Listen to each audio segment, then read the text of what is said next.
Olá, nono ano! Vamos começar a nossa aula de estudos regionais, né? Antes de começar essa aula, você tem que ter lido o seu texto sobre a coluna PRES e tem que ter escutado o meu áudio explicando o texto, tem que ter visto a vida de Lampião, ter pesquisado, ter assistido o filme, e aí sim, depois disso, com a base, aí agora você vem para essa aula, tá bom? Vamos começar. Hoje nós vamos estudar Lampião em Juazeiro do Norte. Uma controvérsia visita de Lampião à nossa cidade, né? Controvérsia porque alguns historiadores defendem uma coisa e vocês vão entender bem no decorrer da aula isso. Outros dizem, outros defendem outra coisa, enfim. Vamos ver aqui se a gente consegue conversar um pouquinho sobre isso, tá? Como o slide está dizendo, Lampião veio à nossa cidade em 1926, tá certo? Antes de falarmos da visita propriamente dita, eu queria que vocês recordassem, e vocês já devem ter visto isso quando estudaram a vida de Lampião, que Lampião era devoto do Padre Cícero, né? E ele é tido nos livros que falam da sua vida, nos filmes, tido como um homem devoto, um homem católico, né? Até contam em alguns livros que eles sempre carregavam com eles orações, faziam algumas orações antes mesmo até de invadir algumas cidades, de saquear algumas fazendas, né? Eles sempre tinham orações antes, ao acordar. Tanto que tem alguns relatos que falam que no dia da morte do Lampião, alguns cangaceiros estavam rezando, né? Na madrugadinha, né, nas 5 horas da manhã, mais ou menos. Então, Lampião é tido como um homem de muita fé e devoto do Padre Cícero, certo? Diz que ele tinha profunda admiração pelo Padre Cícero. Aqui eu coloquei uma foto da família de Lampião. Eles moravam no Juazeiro desde 1923 e ficaram no Juazeiro até 27. Essa foto aqui foi tirada na ocasião em que Lampião fez a visita à nossa cidade. Aqui está o irmão dele, que ele tinha outros irmãos, ao total, acho que se não me engano, eram 9, né? Homens e mulheres. E os homens todos entraram no cangaço, com exceção desse aqui, que ficou para cuidar das mulheres, né? E aqui, Lampião, aqui uma irmã dele, outras pessoas que se tornaram cangaceiros no futuro. Enfim, eu coloquei aqui essa foto para dizer para vocês que Lampião já tinha uma certa gratidão em relação ao Juazeiro, porque sua família encontrou abrigo aqui no Juazeiro, né? Ao mudar lá depois que o pai foi assassinado e a mãe faleceu, a família veio morar no Juazeiro do Norte e com a permissão do Padre Cícero, né? Eles foram acolhidos pelo Padre Cícero e, na ocasião, Padre Cícero era prefeito do Juazeiro, né? E eles foram muito bem recebidos e tal. Então, Lampião já tinha essa meio que afinidade, né? Com a cidade, com o padre, meio que era agradecido por tratar bem, né? Os seus familiares, certo? E aí, como vocês estavam estudando nas aulas passadas, no Brasil, qual era o contexto? A revolta dos tenentes, né? Nós falamos disso em aulas passadas.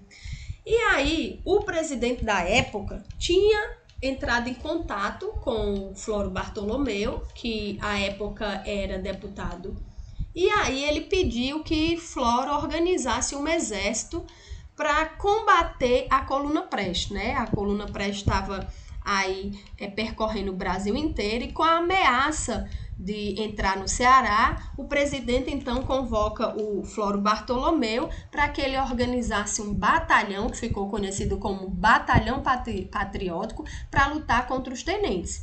E aí o que é que acontece? O presidente fornece arma, fardamento, dinheiro, né, para que Floro organizasse esse batalhão. E aqui está a foto, ó, do batalhão, certo? De Floro.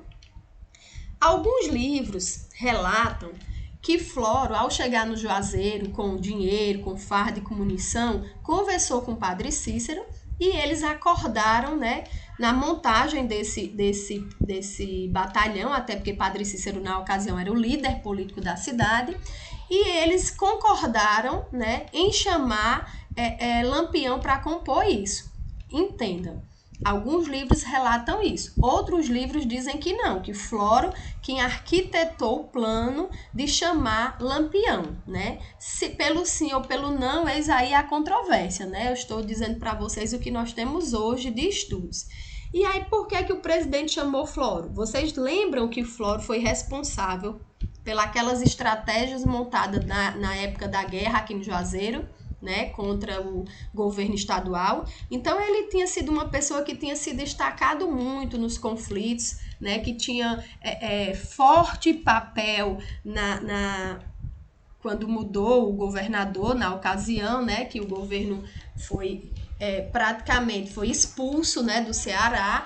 Então era um homem que, além de político, era muito próximo ao Juazeiro, estava com a fama, né, de estrategista, de ter montado aquele exército da Mãe de Deus, ter sido um sucesso e tudo mais, sair de Juazeiro, chegado até Fortaleza contra o Franco Rabelo, né? Então era um homem que gozava desse prestígio.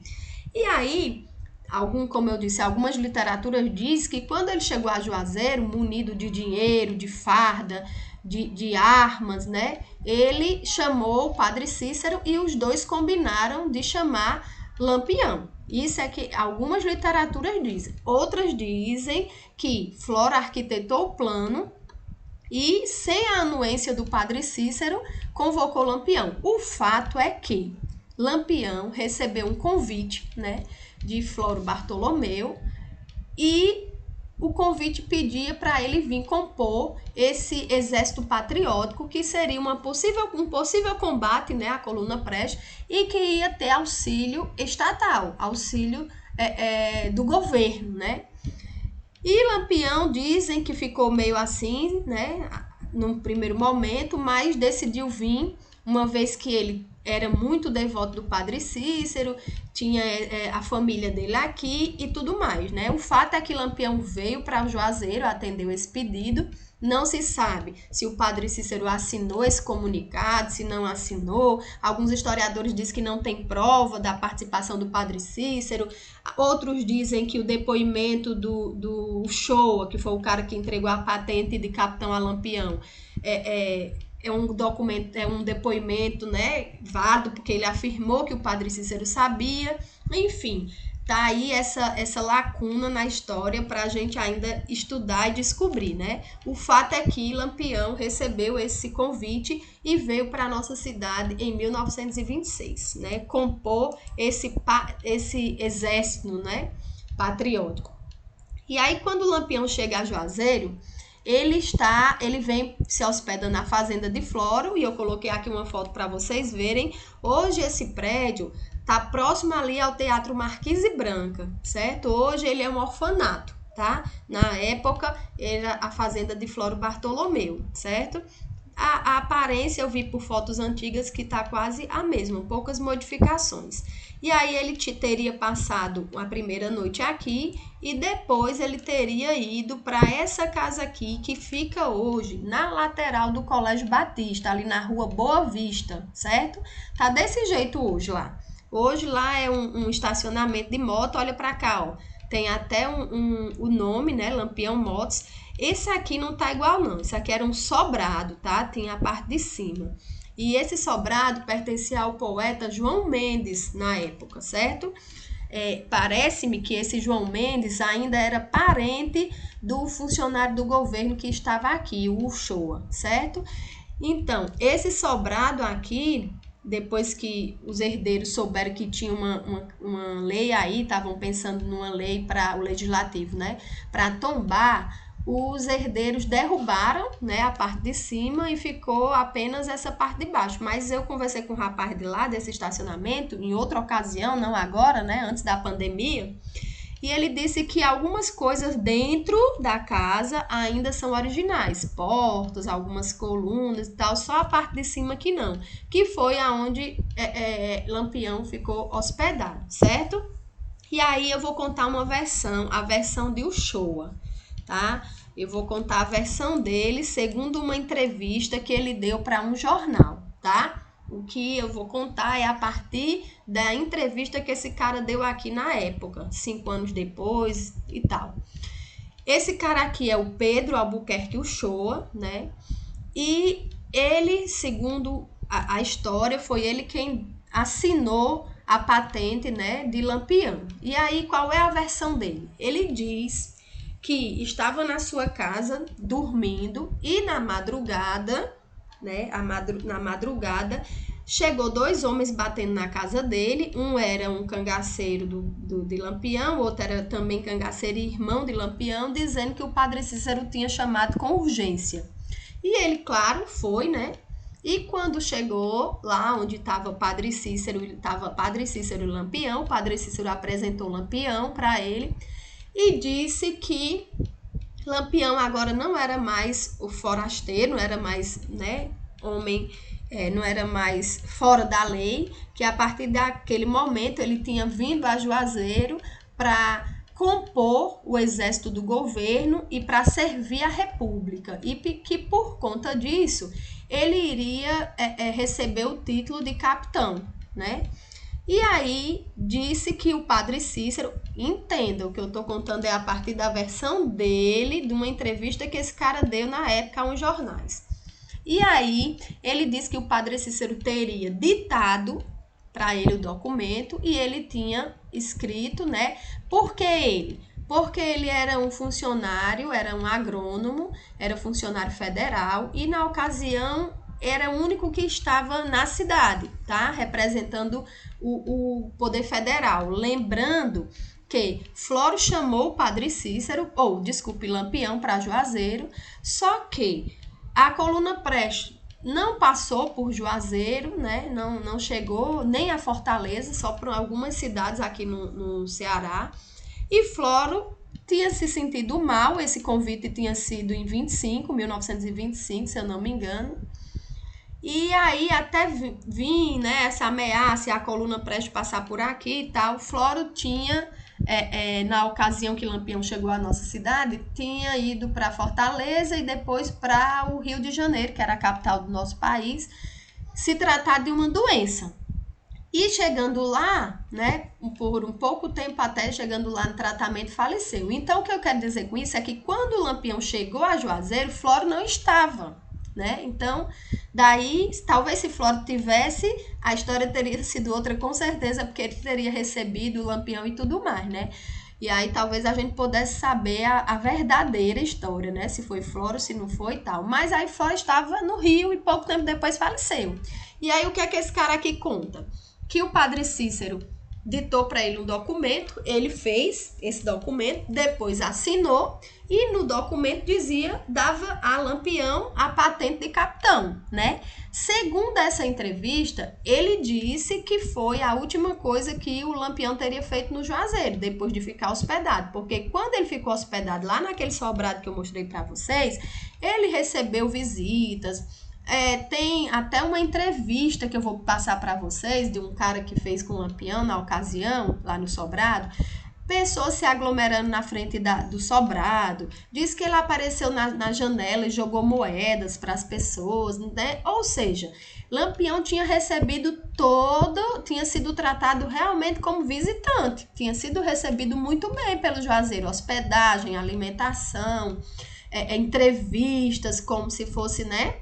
Uma pessoa, como se fosse, não, ele era uma pessoa pública, uma pessoa, né, que todo mundo queria ver, jogou dinheiro para a população, e aí, segundo esse cara aqui, a última coisa teria sido receber essa patente, né, e inclusive, pelo que ele narra, foi até a noite, né, e aí Lampião recebeu essa patente, e ele foi...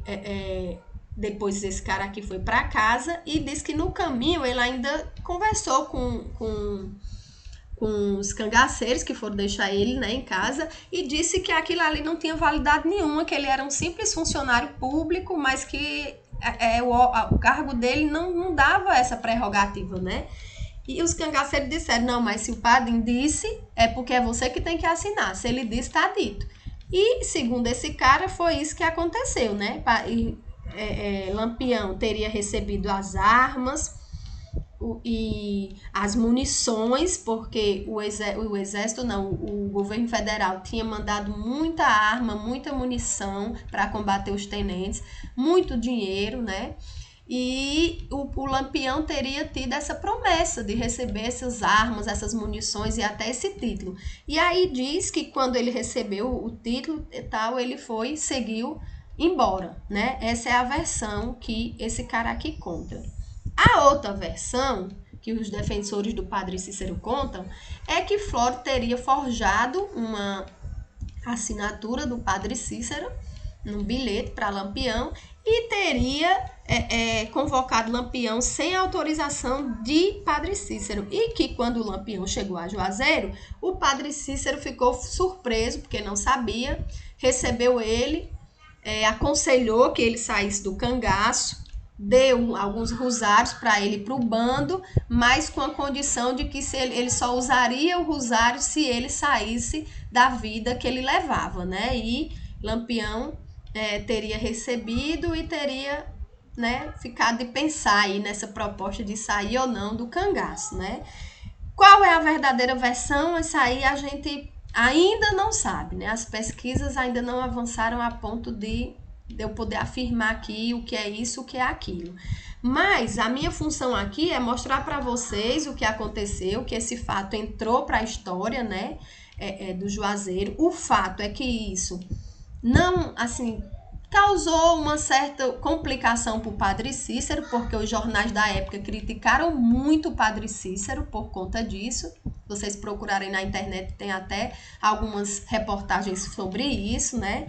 E então, assim, para alguns isso manchou a carreira do Padre Cícero, a biografia do Padre Cícero. Isso aí é uma visão de cada um, né? O que a nossa aula tem como objetivo é lhe mostrar o que aconteceu e mostrar essa visita ilustre, né, que a nossa cidade recebeu, o encontro desses dois personagens nordestinos que viriam a ser as maiores personalidades, uma das maiores, né, personalidades nordestinas, que é Lampião e Padre Cícero, né? E aí vamos ver aqui mais o que eu coloquei para vocês. Lampião sabia que a coluna Prestes não ia entrar no Juazeiro, no Ceará, né? Fortaleza, porque no Ceará ela tinha entrado. Mas o que é que eu coloquei isso aqui para a gente pensar? Por quê? Dia 4 de fevereiro de 1926, a coluna Prestes já estava no Rio Grande do Norte. E os jornais publicavam sempre anúncios, né, da coluna Prestes. Anúncios não. Como é que eu posso dizer? Informava sempre onde é que estava a coluna, o que é que estava acontecendo. E Lampião, quando chegou a Juazeiro, foi dia 4 de março. Então, alguns historiadores dizem que provavelmente Lampião, quando veio a Juazeiro, já sabia que não ia lutar, né, com a coluna Prestes, com os tenentes. Mas ele tinha vindo porque tinha sido isso que tinha sido prometido a ele, né? Então, dizem que ele provavelmente já sabia, por conta dos jornais, das notícias que corriam, né?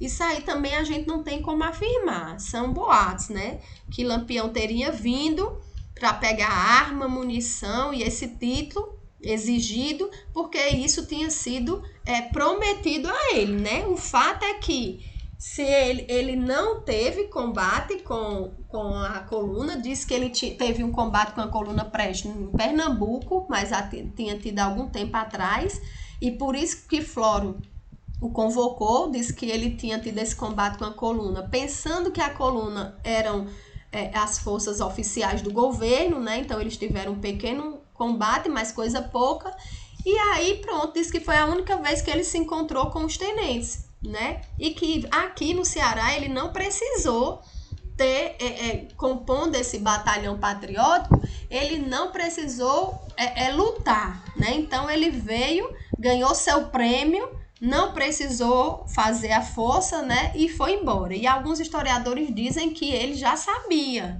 que não precisaria lutar, porque a coluna a essa altura já estava no Rio Grande do Norte.